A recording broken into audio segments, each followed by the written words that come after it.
وأجمل ساعة، أجمل ساعة لو حرصت عليها ووفقك الله لها والله لا تجد في حياتك العجب العجاب، هي أن تقوم قبل الفجر ربع ساعة،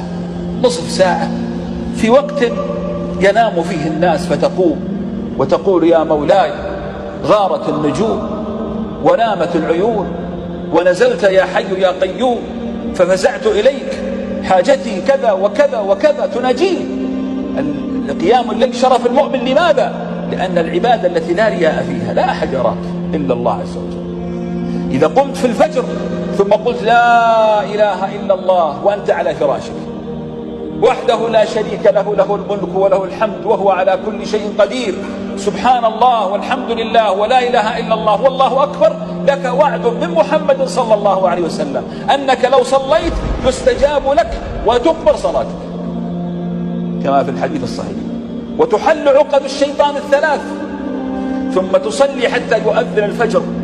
فتخرج من بيتك إلى المسجد في الظلام فتنال بالبشرى العظيمة التي يقول فيها الرسول صلى الله عليه وسلم بشر المشائين في الظلم إلى المساجد بالنور التام يوم القيامة. فتأتي إلى بيته فتصلي مدة صلاة الفجر نصف ساعة، الصلاة وآيات من كتاب الله، ثم تقرأ وردك وذكرك، هذه ساعة والله لو اعتدت عليها لتجد راحة وانشراحا في الصدر وفرجا في حياتك وتهوينا لشأن الدنيا مهما كانت سوداء في عينك، فاحرص عليها بارك الله فيك. الصلاة يا إخوة هي الصلة، فأنت هناك ترمي همومك،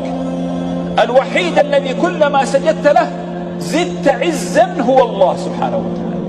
فعندما تأتي بين يديه فتسجد وتعفر وجهك بين يديه أكرم ما فيك وجهك فتعفره لله، تزداد بذلك عزا ورفعة، ويكون سيماهم في وجوه